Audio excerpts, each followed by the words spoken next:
bibliography group in the middle of the tab. Now I'm going to scroll down here to a place I would like to insert a citation. I have a quote here, and this quote has not been cited. Now I'm going to go to the Insert Citation button, and I have a source already listed, so I can simply click on it, and it adds the source. That's easy if your sources are already in here. If they aren't, then you have a couple options. I'm going to go ahead and undo that. Come back here and choose Add New Source.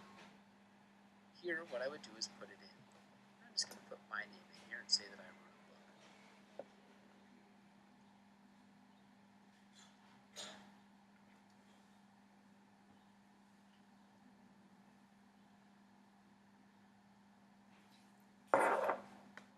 Once I put all these elements in, I can click OK.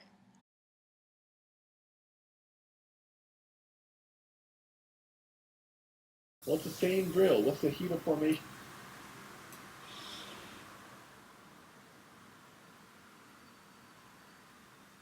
Let's say I had some propane. I had some propane, and I'm going to combust it. I'm going to oxidize the propane to yield some carbon dioxide and water. Well, it's the same drill. What's the heat of formation of propane? Look it up here. It is amazing how exhaustive these lists really are. Propane is down here in its liquid state. Heat of formation minus 104.7. Write that down. Minus 104.7. Heat of formation of oxygen is elemental state. That's how you always find oxygens. It's just 0. Heat of formation of carbon dioxide. Let's see. Carbon dioxide and the gas, minus 393.5. Minus 393.5. And water, we already figured that out. It's minus 285.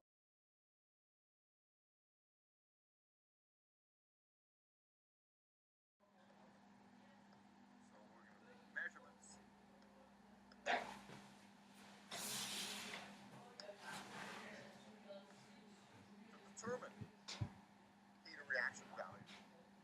Actually, calorimetry is used for all sorts of things. It can be used to determine, for example, the energetics of phase transitions. Maybe you're not looking at a reaction, but you've got some new compound and you're looking at it go from a liquid to solid or a gas, and you can see what the heat involved in a process like that is as well. So what happens? Well, the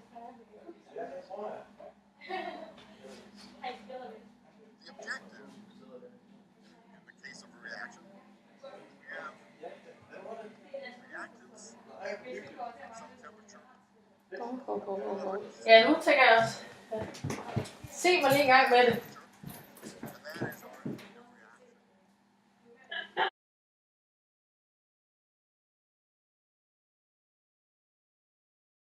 The following content is provided under a Creative Commons license. Your support will help MIT OpenCourseware continue to offer high-quality education. All right, so where we left off with the photoelectric effect was when we first introduced the effect, we were talking about it in terms of frequencies. So for example, we were talking about a threshold frequency as in a minimum frequency of light that you need in order to inject an electron from a metal surface. What Einstein then clarified for us was that we could also be talking about energies. And he described the relationship between frequency and energy, that they're proportional. If you want to know the energy, you just multiply the frequency by Planck's constant. So now we can talk about it in different terms. For example, talking about E sub I, which is the incident energy, or the energy of the light that comes in, or talking about work function here, and that's just another way to say threshold energy. So the work function is the minimum amount of energy.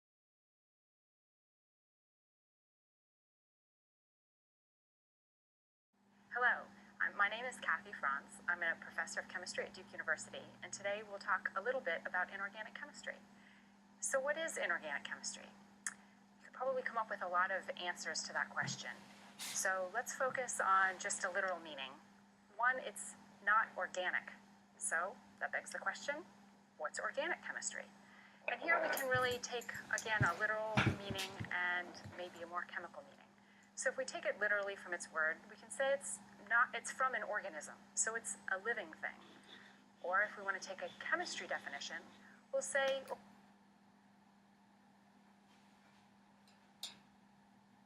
printer, you'll see a couple other things in there. You'll see the O2, you can see where that goes into the middle of the protein.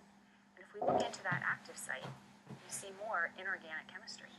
So here's an iron porphyrin. The iron is the green dot in the middle of the porphyrin ring. And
I vores hverdag oplever vi ofte eksempler på, at verdens lande er tæt forbundet og udveksler med hinanden på kryds og tværs af landegrænser.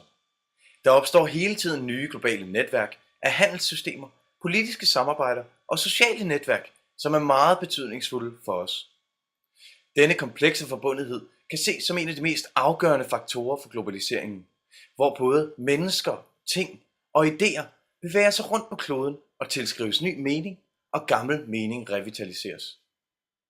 I Danmark har vi længe oplevet globaliseringen i form af immigration af både mennesker, men også kulturelle værdier, som kunne anskues som dybt forskellige fra traditionelle danske værdier.